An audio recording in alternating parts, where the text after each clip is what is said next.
God is good all the time. 날씨가 이보다 더 좋을 수가 없습니다. 또 좋은 소식도 전해오고 있습니다. 지난 27일 남북 정상이 만나서 한반도에서 더 이상 전쟁은 없을 것이며 새로운 평화 시대가 열렸음을 결의와 세계에 엄숙히 설명한다 하고 판문점 선언을 하였습니다. 휴전에서 종전으로 비핵화를 선언하였습니다. 기쁜 소식입니다. 이를 기반으로 남북 간의 평화 통일의 시대가 열리기를 간절히 기도합니다. 생각해보면 우리는 매일 이보다 더 크고 기쁜 소식을 알고 살아가고 있습니다. 이는 예수님이 우리와 함께 하신다는 것입니다. 한반도에만 국한된 지역적인 평화가 아닌 우주적인 영원한 평화를 예수님은 우리에게 선포하셨습니다. 우리가 이 크고 기쁜 소식을 알고도 약간 무덤덤합니다. 무슨 일입니까? 이 기쁜 소식을 기억하고 우리의 것으로 만들어야 합니다. 우리가 매일 예수님과 동행하는 삶을 살 때 이 기쁨이 차고 넘칠 것을 믿습니다. 오늘 말씀의 제목은 12를 세우셨으니입니다. 요절 말씀은 14절, 15절 말씀입니다. 다 같이 읽고 제가 기도하고 시작하겠습니다. 시작. 이에 12를 세우셨으니 이는 자기와 함께 있게 하시고 또 보내사 전도도 하며 귀신을 내쫓는 음악도 가지게 하려 하십니다. 감사하신 아버지 하나님,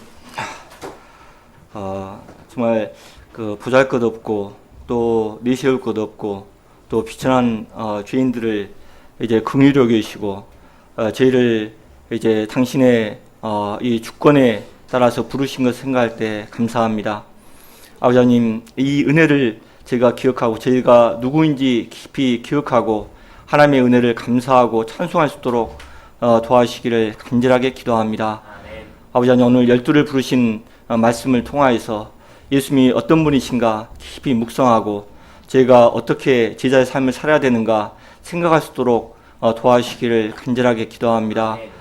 아버지님, 저는 이 자리에 설 수 없는 정말 천하고 또 이제 부족한 자입니다.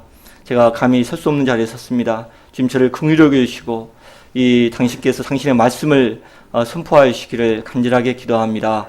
저희는 예수님 이름으로 기도드렸습니다.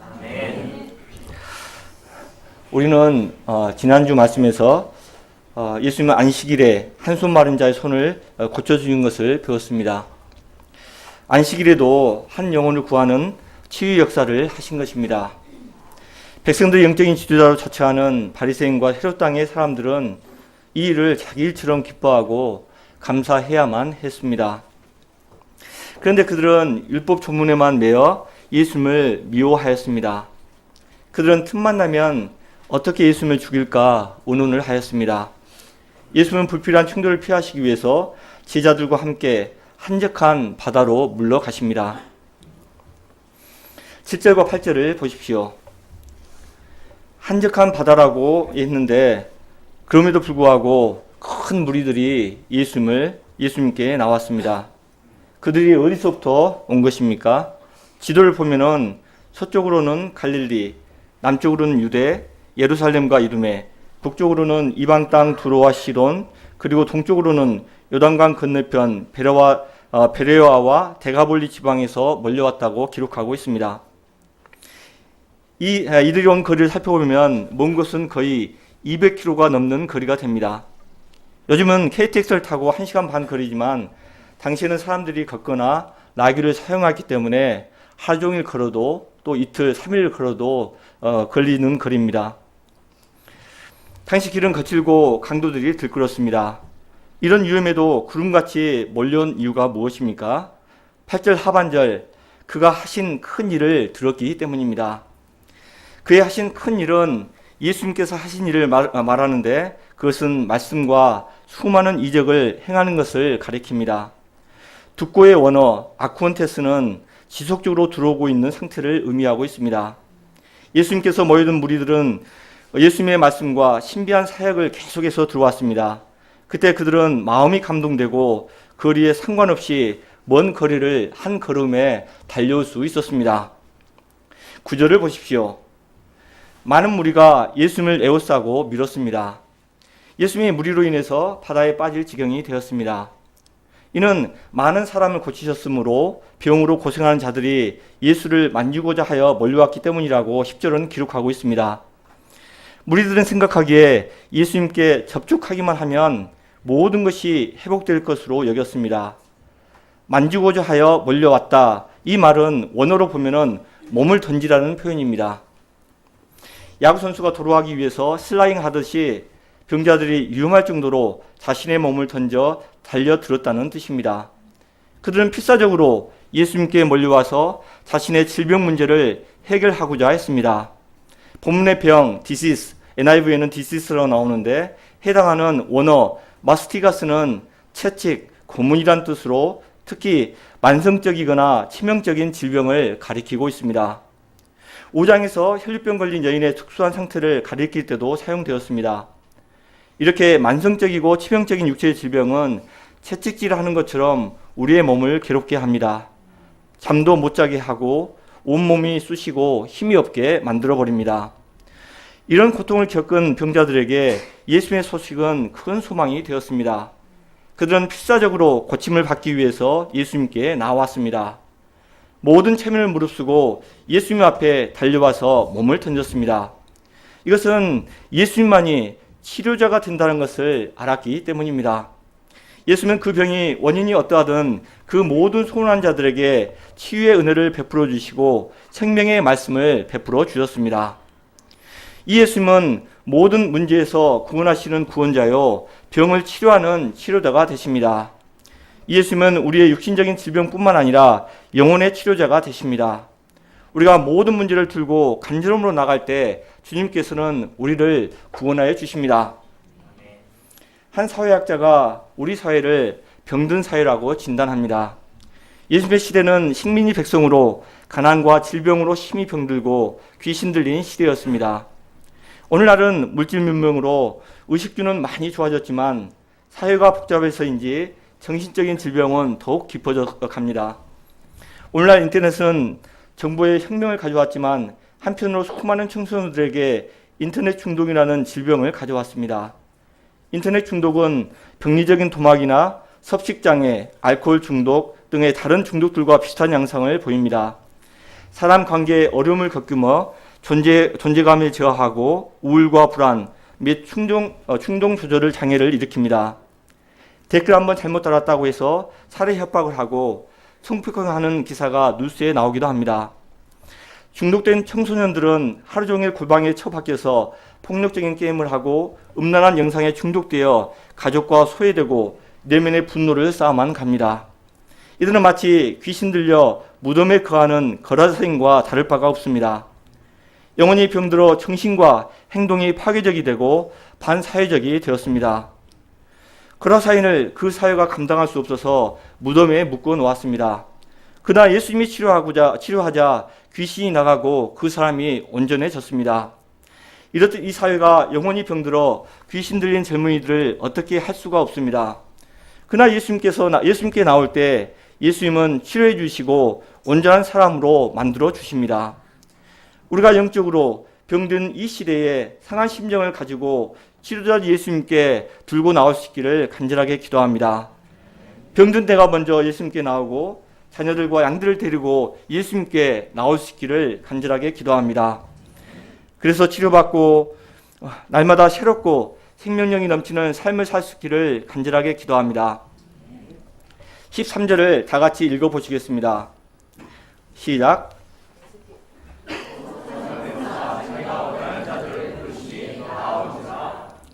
전승에 의하면 이곳은 하텐산이라고 하고 가브나움 북부 지역을 벌판을 가리킨다고 하지만은 명확하지는 않습니다. 성경에서 중요한 사건이 산에서 일어납니다. 그것은 산이 엄숙하고 고요한 마음을 주기 때문일 것입니다.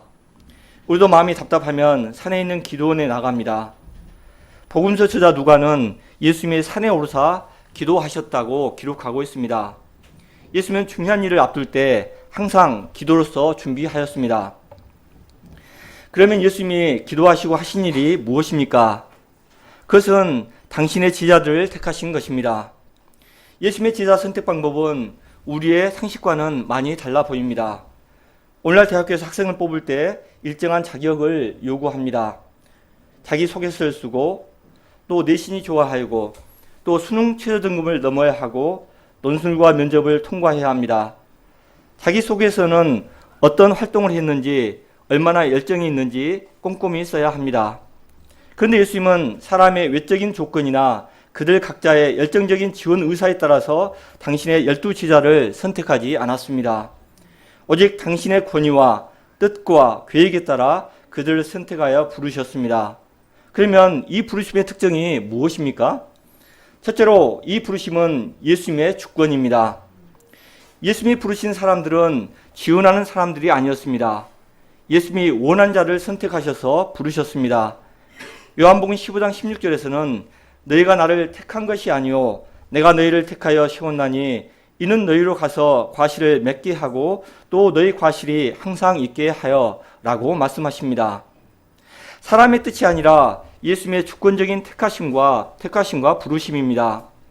이 주권을 믿는 것이 바로 주권 신앙입니다. 예수님의 제자는 되고 싶다고 해서 되는 것이 아니라 예수님이 먼저 택해 주셔야 합니다.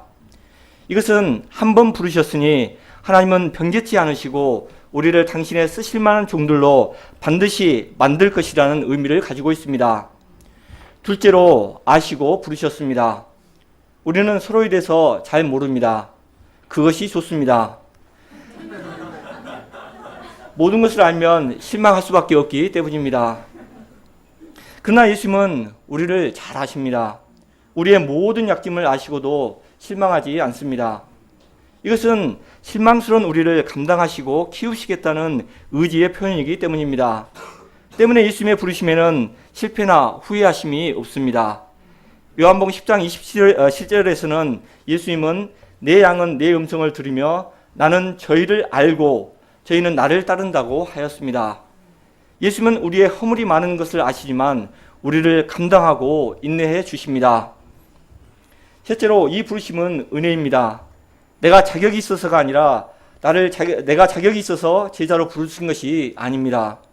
예수님께서 택하신 제자들은 어떤 사람이었습니까? 16절부터 19절에는 예수님의 12제자들의 이름이 기록되어 있습니다. 이들은 대부분 갈릴리 촌어부 출신들이었습니다. 많은 학식을 가진 탁월한 자들이 아니었고 금수저들도 아니었습니다.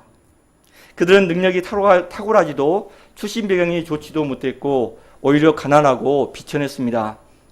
그들 중에는 세리도 있었고 열혈당 충신도 있었습니다. 만일 오늘날 대기업에 입사할 수 있는 사람을 꼽으라면 누가 되겠습니까? 제가 생각할 때는 계산을 잘하는 가롯 유다밖에 없었을 것이라는 생각이 듭니다. 당시 예루살렘에는 능력이 있고 똑똑한 엘리트들이 많이 있었습니다. 그러나 예수님께서는 미천한 갈릴리 어부들을 제자로 선택하였습니다. 이것은 고린도전서 1장 27절 말씀과 같이 세상에 미련한 것들을 택하사 지혜 있는 자들을 부끄럽게 하시고 세상에 천한 것들과 없는 것들을 택하사 있는 것들을 폐하려 하심이라고 이 말씀을 이루기 위하심이었습니다. 그러면 어떻게 이러한 역사가 가능한 것입니까? 14절을 보면 이에 12를 세우셨으니라고 기록합니다. 여기서 세우셨으니 여기 원어를 보면은 에포이션이라는 말을 씁니다. 이것을 직역하면 만드셨다 혹은 창조하셨다라는 뜻이 됩니다. 즉 12제자 선택은 새로운 역사적인 실체를 창조한다는 의미가 됩니다. 한 사람이 예수님의 제자로 성장한다는 것은 새로운 창조의 의미가 있습니다. 우리가 잘 알듯이 75세의 아브라함은 인간적으로 아무런 소망이 없었습니다. 그는 우상 숭배자요 그 나이까지 아들 한 명도 없었습니다. 더욱이 그의 아내 사례는 태가 끊겼습니다. 그러나 이러한 소망 없는 아브라함이 하나님 안에서 새로운 인물로 창조되었습니다. 우상 숭배자에서 믿음의 사람으로 한 가정의 아버지 아브라함에서 열국의 아비 아브라함으로 창조되었습니다. 자식도 없이 외롭게 늙어 죽을 인생이 온 인류가 흠모하는 믿음의 조상으로 창조되었습니다. 이렇게 하나님은 한 사람 안에서 새롭고 놀라운 창조 역사를 일으키십니다. 인간의 내면의 새로운 창조 역사는 오직 하나님만이 할 수 있습니다. 예수님은 쓸모없어 보이던 갈릴리 촌어부들을 인류의 스승으로 창조해 나가십니다. 시몬은 모래처럼 연약하고 감정적인 자였습니다. 그러나 장차 베드로, 즉 교회의 반석이 될 소망을 보셨고 결국 그렇게 만드셨습니다. 야고보와 요한은 보아너게 곧 우리의 아들이란 이름을 더하셨습니다. 이들이 지금은 조용하지만 장차 우리와 같이 천지진동할 역사를 이룰 소망을 보신 것입니다. 또 그렇게 만드셨습니다. 예수님이 이렇게 우리의 한 사람 한 사람을 다음 시대의 위대한 영적인 지도자로서의 소망을 가지고 부르십니다. 우리가 사람의 눈으로 보면 정말 보잘것이 없습니다. 여기도 허물투성이, 저기도 허물투성이, 여기도 흑암, 저기도 흑암만 보이고 내쳐버리고 싶고 한숨만 나올 수밖에 없습니다. 그러나 예수님의 눈으로 보면 한 사람 한 사람이 다 역사적인 인물들이 될 제목으로 보입니다. 여기도 위대한 베드로, 저기도 위대한 베드로, 저기는 위대한 사도 요한, 이렇게 보입니다. 하나님이 부르시면 놀라운 역사가 일어납니다. 그러므로 누구에게나 소망이 있습니다. 우리는 나를 볼 때, 그리고 양들과 자녀들을 볼 때 이러한 역사를 일으키시는 예수님을 믿어야 합니다. 지금은 내가 너무 연약하여서 절망되지만, 자녀와 양들은 속을 썩이지만, 그러나 우리도 자녀들과 양들도 예수님 안에서 새로운 피조물로 거듭나고 역사를 요동치게 하는 주역들로 반드시 변화될 것을 믿어야 합니다. 창세기 야곱이 얼마나 문제가 많았습니까? 이사야서 41장 14절 보면 야곱을 이렇게 부릅니다. You worm Jacob. 이 말은 버러지 같은 야곱아 라고 부릅니다. 이 지렁이 같은 놈아 라는 뜻입니다. 우리가 아무리 형편없더라도 개 같은 이라는 단어를 쓰지만 버러지 같은 놈까지는 그래도 쓰지는 않습니다. 그런데 얼마나 어이없었으면 버러지 같은 놈아 라고까지 불렀을까요? 그럼에도 불구하고 하나님은 그에 대해서 이사야서 43장 1절에서 이렇게 말하고 있습니다. 야곱아, 내가 너를 창조하신 하나님께서 이제 말씀하시느니라. 너는 두려워하지 말라. 내가 너를 구속하였고 내가 너를 지명하여 불렀나니 너는 내 것이라. 하나님이 당신의 것으로 하시기로 작정하시고 부르셨다는 것입니다. 너가 버러지 같고 지렁이같이 형편없을지라도 너를 택하여 너를 영광스러운 자로 만들겠다는 것입니다. 이것이 바로 하나님의 은혜입니다. 하나님의 은혜는 인간적인 연약함이나 허물을 문제 삼지 않습니다. 왜냐하면 하나님은 창조주시오 능력의 하나님이 되시기 때문입니다. 지하들의 실망스러운 모습은 오히려 우리에게 희망이 있음을 보여줍니다. 우리도 똑같이 허물이 많은 자들이지만 하나님께서는 제자들처럼 변화시키실 것이기 때문입니다. 이 능력의 하나님, 은혜의 하나님을 찬양합니다. 14절, 15절을 다 같이 한번 다시 읽어보시겠습니다. 시작.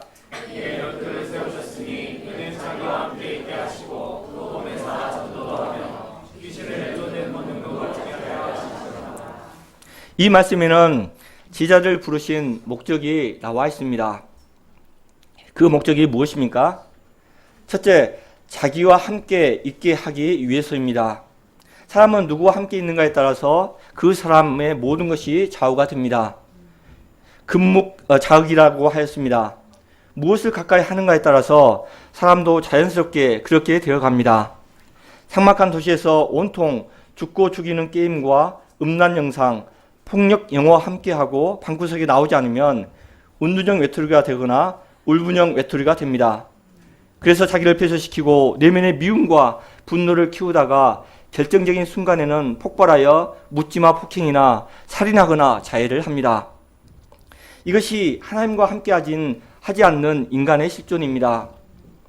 하나님과 함께하지 않으면 세상은 근본적으로 악하고 잔인할 수밖에 없습니다.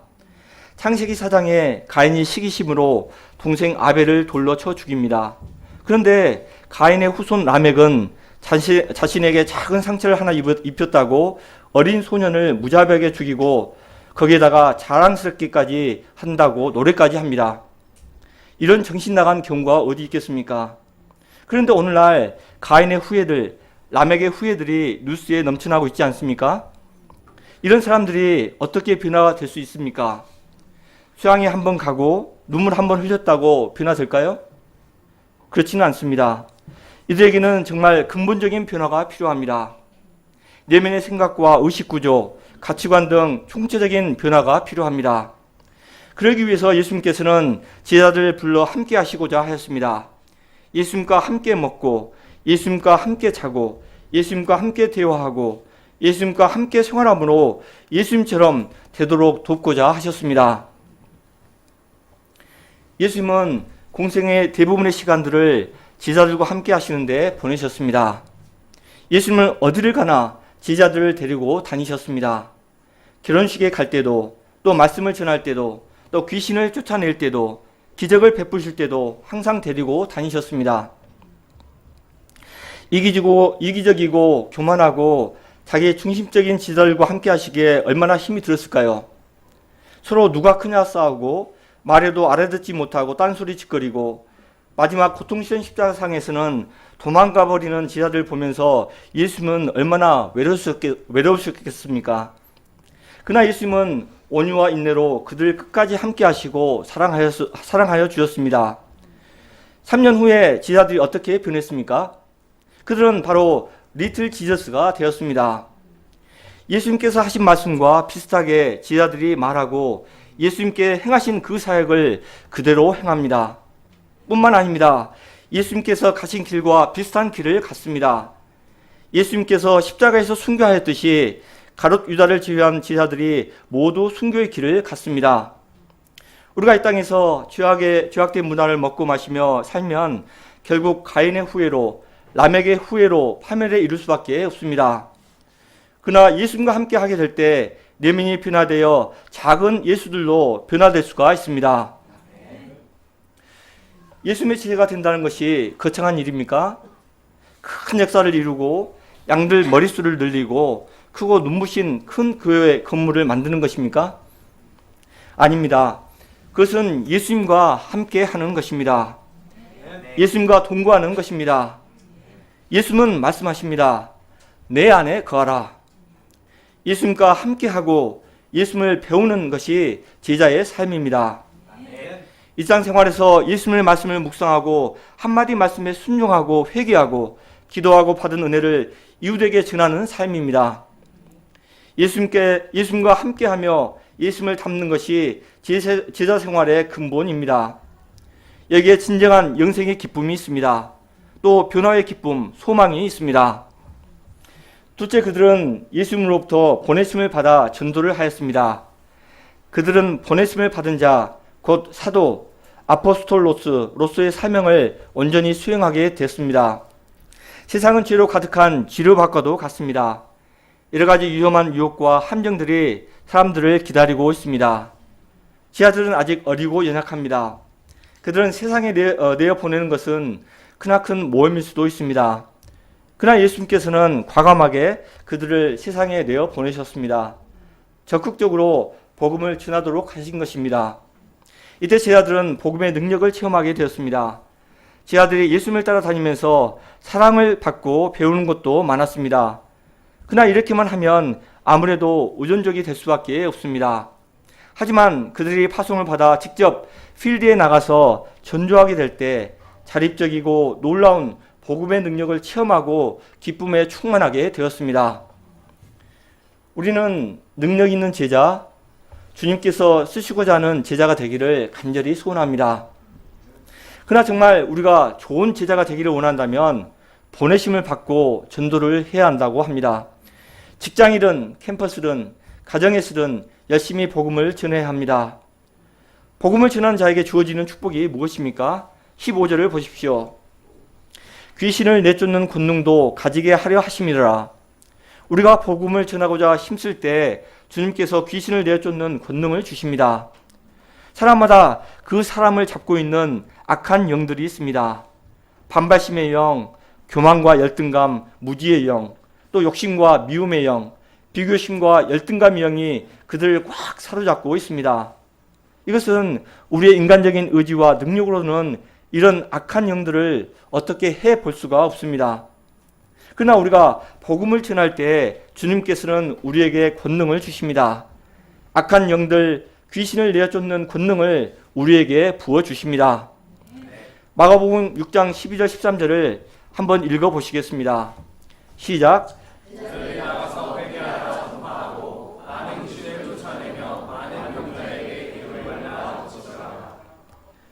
우리는 책상에 앉아서 가만히 있기보다는 움직여야 합니다.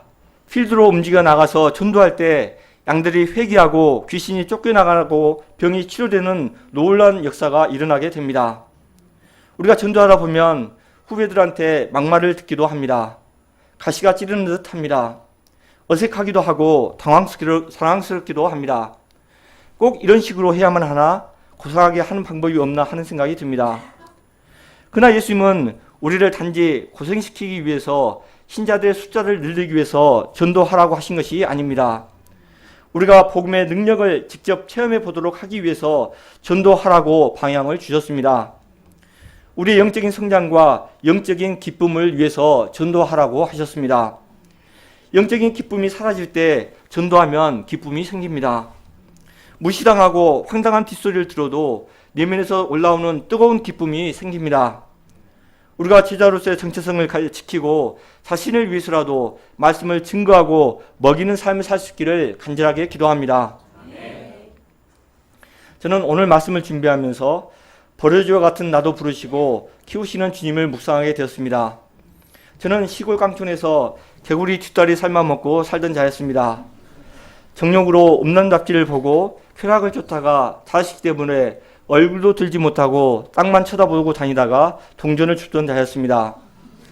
또 가난한 제가 도시 학생들과 비교의식으로 내면이 열등감으로 말 한마디 못하던 자였습니다.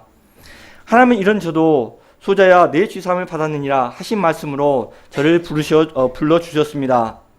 그 음성이 제게 아직도 생생하고 잊혀지지 않고 그때 감동이 아직도 생생합니다. 예수님 안에서 제 삶을 돌아보건대 부르심을 이후에도 저는 저의 욕심과 정욕에 따라 헛소리하고 실망을 안겨드린 것밖에 기억이 나지 않습니다. 선교 생활도 그랬고 이곳에서 자녀들을 키우면서 살아가는 모습도 제 인간적인 욕심으로 얼마나 예수님의 마음을 불신하고 배신했는지 모릅니다. 그러나 그때마다 예수님은 제 인간적인 모습을 보고 실망의 표시를 보이거나 이제는 더 이상 참지 못하겠으니 떠나라 라고 하지 않으셨습니다. 오히려 말씀을 주시고 위로하시고 새롭게 살도록 도와주셨습니다. 50이 넘어보니 당신의 마음을 조금 알 것 같습니다. 제자를 키우시면서 외롭게 보신 당신의 모습을, 그리고 그렇게 홀로 줄기차게 기도하신 모습을 조금이나마 알 것 같습니다. 제가 당신의 인내와 사랑과 온유를 인해서 감사와 찬양을 드립니다. 저를 끝까지 감당하시고 저 같은 자도 함께 하시고 제자로 부르시는 은혜에 감사와 찬송을 드립니다. 제가 당신의 삶을 배우고 그 발자취를 따라갈 수 있기를 간절하게 기도합니다. 결론적으로 오늘 말씀에서 예수님께서는 12제자를 부르시고 그들을 하나님 나라의 일꾼으로 세우셨습니다. 저희들이 주님께 부르심을 받은 자로서 자부심을 가지고 예수님과 함께하며 열심히 예수님을 배움으로 작은 예수로 성장하고 전도함으로 죄로 병든 영혼들을 구원하는 역사를 힘써 이룰 수 있기를 간절하게 기도합니다. 제가 기도하고 마치겠습니다. 감사하신 아버지 하나님, 하나님께서 아무런 자격도 없고 정말 이 버러지와 같은 저 인생들을 부르시고 또 영광스러운 제자로 이제 제자의 인생으로 부르신 걸 생각할 때 감사를 드립니다. 아버지 하나님, 제가 이 부르심에 응답하여서 이제 이 예수님과 함께하는 삶을 살 수 있도록 도와주십시오. 말씀에 순종하고 말씀을 묵상하고 또 기도하고 이 은혜를 또 이제 믿지 못하는 영혼들에게 증거하는 아름다운 삶을 살 수 있도록 저를 축복하시기를 간절하게 기도합니다. 그래서 제 심령에 정말 말씀의 은혜 또 성령의 은혜를 맺혀가는 사람이 되게 도와주시고 기쁨이 충만한 자들로 빚어주시기를 간절하게 기도합니다. 감사합니다. 예수님 이름으로 기도드렸습니다.